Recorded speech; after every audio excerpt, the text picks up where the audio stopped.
আল্লাহর কাছে লাখ লাখ শুক্রিয়া যে আমার পরিবার এবং আমরা কোনো রাজনৈতিক দলের সাথে সংযুক্ত ছিলাম না, এবং সংযুক্ত থাকতাম তাহলে আজ আমাদের কারাগারে থাকতে হতো।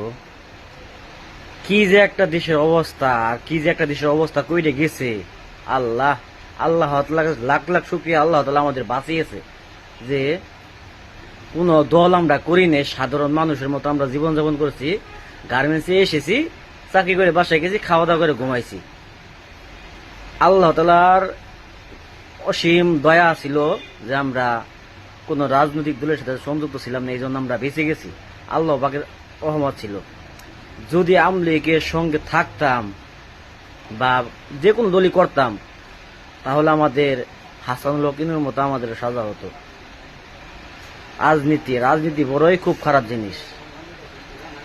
যে নির্দোষ সেও সাজা পা, যে দোষী সেও সাজা পা। খুবই এক মর্মান্তিক এক বিষয়।